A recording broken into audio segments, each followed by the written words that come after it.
Nagdadalamhati man ngayon ang pamilya ng kolehiyalang nadagana ng cement mixer. Pinatawad na raw nila ang driver ng naka-aksidenteng truck.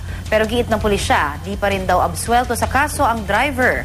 Narito ang report ni Claire Delfin.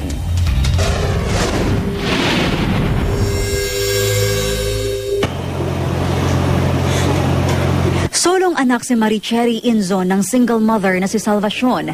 Wala raw kasing sakit nang biglaang pagpanaw ng anak. Si Cherry ang 20 taong gulang na estudyante ng Siena College na nadaganan ng tumagilid na cement mixer sa Araneta Avenue, Quezon City kahapon. Nag-aabang lang siya noon ng masasakyan para mag-OJT sa isang kumpanya. Sabi niya, mamimiss mo ako ano? Hindi, mamimiss mo rin ako. Sabi ko, bakit puro kamis? I never thought.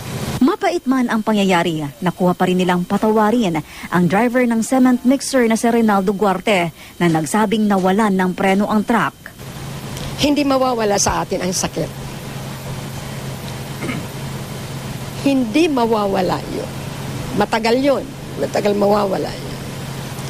But then if you know how to forgive people, God will give you the grace na makaahon ka kaagad sa mga deep hurts.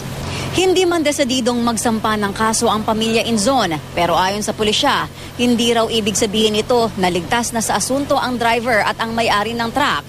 May mga biktima pa kasing sugatan na nagpapagaling ngayon sa ospital. Meron pa rin mga liability kasi siyempre may mga gastusin. Yun naman ay sinoshoulder naman ng kumpanya. Para sa unang balita, Claire Delfin reporting.